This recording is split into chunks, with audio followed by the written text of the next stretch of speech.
లేపండి కొంచెం ఎవరన్నా లేలే మామూలు మాట్లాడలేక చేయాలి అది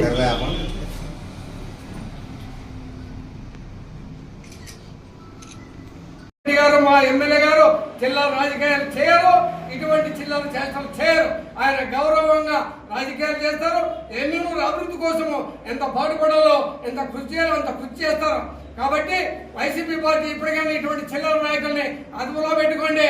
అంత అద్దు మీరు ప్రవర్తిస్తే మేము చూస్తూ సహిస్తూ ఉండే పరిస్థితి లేదు, ప్రసక్తే లేదు. కాబట్టి ఈ నజీర్ అహ్మద్కి ఆ పార్టీ ఇన్ఛార్జ్ పుట్టారాయణ గారికి ఒకటే విషయం తెలియజేస్తున్నాము. చిల్లర రాజకీయాలు చేసేది మీరు, చిల్లర పార్టీ మీది, దొంగల పార్టీ మీది.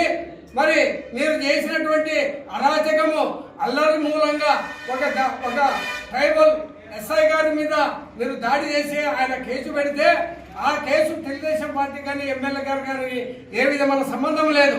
కక్షపూరిత చర్య అని చెప్పి నిన్నటి రోజున మీ చోటో నాయకుడు, బ్రోకర్ నాయకుడు నజీర్ అహ్మద్కి ఆ పార్టీ ఇన్ఛార్జ్ పుట్టారాయణ గారికి ఒకటే విషయం తెలియజేస్తున్నాము. చిల్లర రాజకీయాలు చేసేది మీరు, చిల్లర పార్టీ మీది, దొంగల పార్టీ మీది.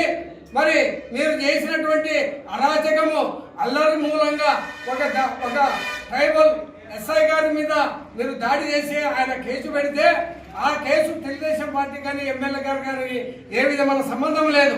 కక్షపూరిత చర్య అని చెప్పి నిన్నటి రోజున మీ చోటో నాయకుడు, బ్రోకర్ నాయకుడు వైసీపీ పార్టీ రోజు రోజుకి దిగజారిపోయి చిల్లర నాయకులతో చిల్లర మాటలు మాట్లాడిస్తూ ఉంది. ఇది మంచి పద్ధతి కాదని వదులుకోవాలని చెప్పుకున్నాము.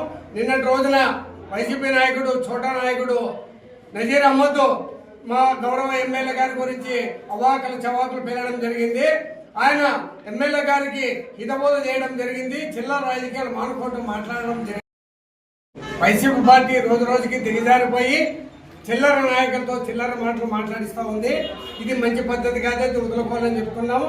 నిన్నటి రోజున వైసీపీ నాయకుడు, చోటా నాయకుడు నజీర్ అహ్మద్ మా గౌరవ ఎమ్మెల్యే గారి గురించి అవాకులు చవాకులు పెరగడం జరిగింది. ఆయన ఎమ్మెల్యే గారికి హితబోధ చేయడం జరిగింది. చిల్లర రాజకీయాలు మానుకోవడం మాట్లాడడం జరిగింది.